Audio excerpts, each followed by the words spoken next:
আরে বাবা, আরে বাবা রে! আমার বড়ই গাছ, আমার সোনালী বড়ই গাছ, আমার বড়ই গাছ কোথায় গেল? কোথায় গেল আমার সোনালী বড়ই?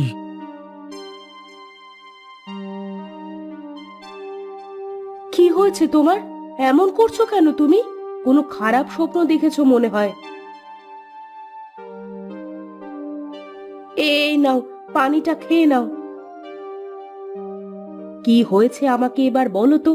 তোমাকে দেখে বোঝা যাচ্ছে তুমি কোনো স্বপ্ন দেখেছো। এখন কি স্বপ্ন দেখেছো সেটা বলো তো আমাকে।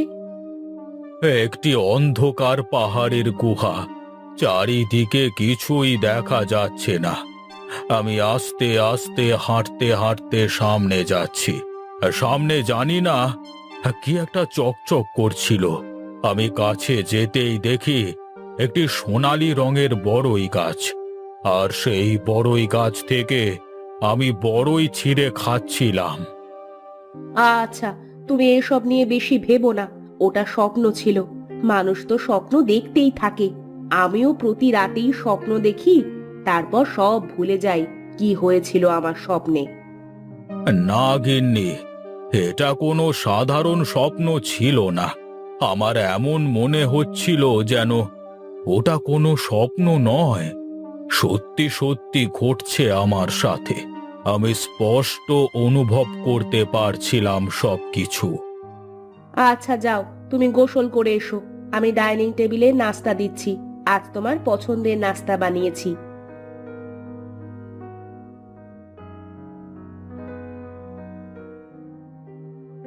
হরি, গিয়ে দেখ তো তোর বাবু কি করছেন। সেই কখন ডেকে এসেছি মানুষটাকে, এখনো আসার কোনো খবর নেই। আচ্ছা মালকিন, আমি এখনই গিয়ে দেখে আসছি। যা যা, তাড়াতাড়ি যা। তাহলে আমাকে আর ডাকতে যেতে হবে না, আমি চলে এসেছি। কি ব্যাপার? তোমাকে সেই কখন থেকে ডেকে এসেছি, এই তোমার আসার সময় হলো? গোসলটা সেরে এলাম তো, তাই একটু দেরি হলো। দাও দাও, কি বানিয়েছো দ্রুত দাও দেখি। তা তুমি কি ওখানে দাঁড়িয়ে খাবে নাকি টেবিলে এসে বসবে? কি ব্যাপার বলো তো, তোমাকে এরকম মনমরা দেখাচ্ছে কেন? তুমি কি স্বপ্নের ব্যাপারটা নিয়ে এখনো চিন্তা করছো? না গিন্নি, ও সব কিছু না। তুমি নাস্তা করো। না রে, এইভাবে বসে থাকতে আর ভালো লাগছে না। চল, আজ জঙ্গলের দিক থেকে একটু ঘুরে আসি।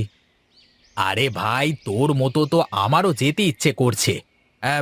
কিন্তু এলাকার মুরব্বিরা কি বলা বলি করে শুনিসনি? তাই তো কেউ জঙ্গলে যায় না। জঙ্গলে নাকি পিশাচ বাস করে। ধুর, এসব পিশাচ বলে কিছুই হয় না।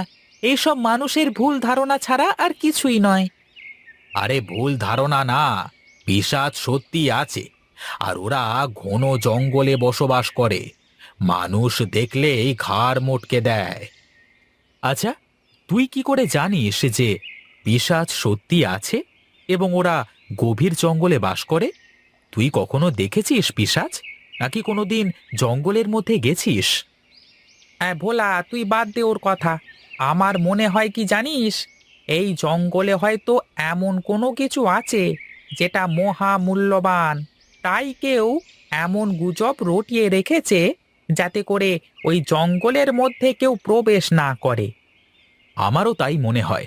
যদি কোনোদিন সুযোগ পাই, তাহলে নিশ্চয়ই যাব ওই জঙ্গলে। তোরা যা ভাই, আমি ওসবের মধ্যে নেই। আমি বাড়িতে গেলাম, তোরা যেখানে খুশি সেখানে যা। আরে কোথায় যাচ্ছিস নগেন? ওরে বাবা দাঁড়া, আমিও বাড়িতে যাব। তাহলে যা ভোলা, কাল সকালবেলায় দেখা হবে। সন্ধে হয়ে এলো প্রায়। আচ্ছা ঠিক আছে, যা বাড়িতে যা।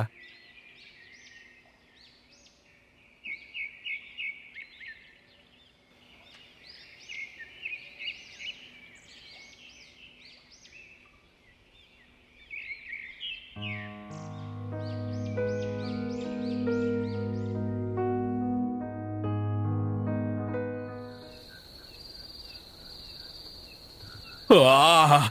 আমার বড়ই, আমার সোনালী বড়ই, আমার সোনালী বড়ই কোথায় গেল?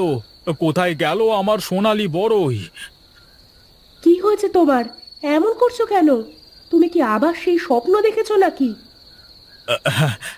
হ্যাঁ গিন্নি, আমি আবার সেই স্বপ্ন দেখেছি। সেই একই স্বপ্ন। কেন আমি যে বারবার এই স্বপ্ন দেখছি? আচ্ছা, তুমি শান্ত হও। কালকে আমরা দীনবন্ধুকে ডেকে পাঠাবো। একই স্বপ্ন বারবার দেখছো, নিশ্চয়ই এর পিছনে কোনো কারণ আছে। আর এই স্বপ্নের ব্যাখ্যা দীনবন্ধু খুব ভালোভাবে দিতে পারবে।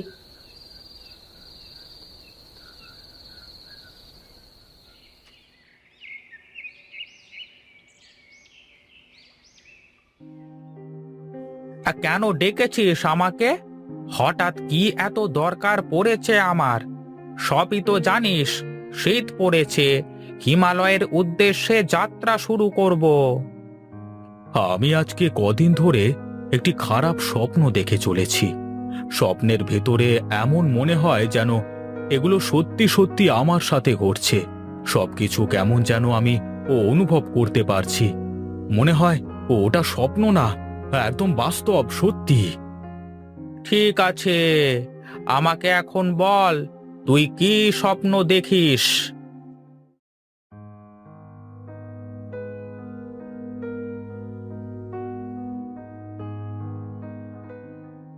আমি নিশ্চিতভাবে কিছু বলতে পারছি না। তোর স্বপ্নের ব্যাখ্যা নিশ্চিতভাবে দিতে হলে আমার অনেক সময় লাগবে। আমাকে ধ্যান সাধনায় বসতে হবে। অপেক্ষা কর, আমি হিমালয় থেকে এসে তবেই জানাবো কেন তুই এই স্বপ্ন দেখছিস। না না, আপনি যা করবার এখনই করুন। আমি আর এভাবে থাকতে পারছি না। হ্যাঁ মনিবর, আপনাকে যা করার এখনই করতে হবে। আমার স্বামী যখন স্বপ্ন দেখে তখনও অনেক ঘাবড়ে যায়। আমি এগুলো আর দেখতে পারবো না। যেদিন থেকে ও স্বপ্ন দেখা শুরু করেছে সেদিন থেকে তার ব্যবহার আবার কেমন যেন হয়ে গেছে। না ঠিক মতো খায়, না ঠিক মতো ঘুমায়, না ঠিক মতো কারো সাথে কথা বলে। আমার তো এখন ধ্যান সাধনা করে তোকে নিশ্চিত সমাধান দেওয়ার সময় নেই। তবে আমার অনুমান বলে আমাদের গ্রামের জঙ্গলের মধ্যে তোর স্বপ্নের ওই জিনিসটা আছে। তুই যা, সন্ধান করে দেখ। যদি স্বপ্নে দেখা সেই সোনালী বড়ই গাছের সন্ধান তোর মিলে যায়, তাহলে তুই এই অশান্তি থেকে মুক্তি পাবি। আমি এখন চলি।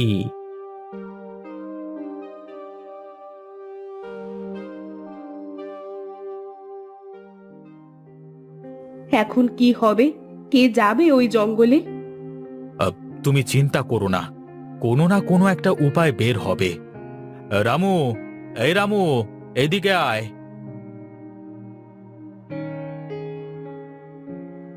আদেশ করুন বাবু, আপনার সেবায় আমি সব সময় হাজির।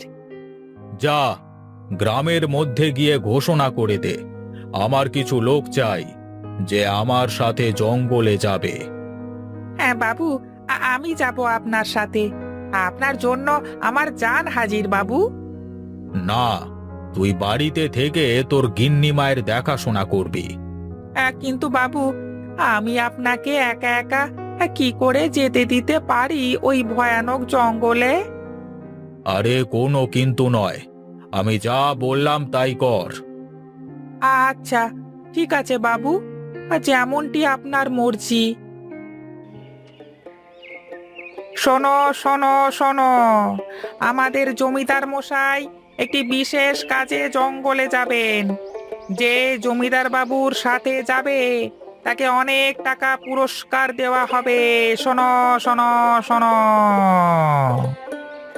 আমি যেতে চাই। আমিও যেতে চাই জঙ্গলে। আর কেউ কি আছেন যারা যেতে চান? যেতে চাইলে আমার সাথে জমিদার বাড়িতে চলুন। এখান থেকে আর কেউ যাবে না, এখানে সবাই ভিতুর ডিম। বেশ, তাহলে চলো তোমরা আমার সাথে।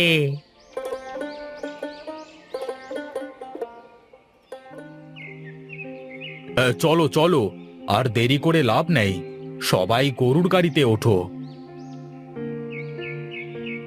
দাঁড়াও, তুমি রামুকে সাথে করে নিয়ে যাও।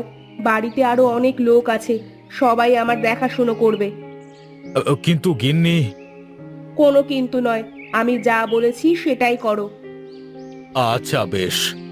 রামু ওঠ, আমার সাথে গাড়িতে বস।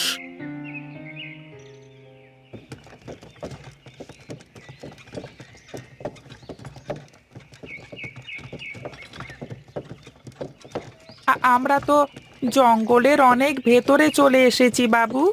আর কত দূর যেতে হবে? আর সামনে যেতে থাকো, জায়গা মতো চলে আসলে আমি বলে দেব তোমাদের।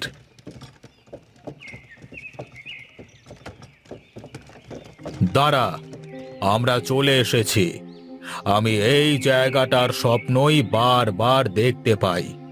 গুহার ভেতরে যেতে হবে আমাদের। সবাই গাড়ি থেকে নামো।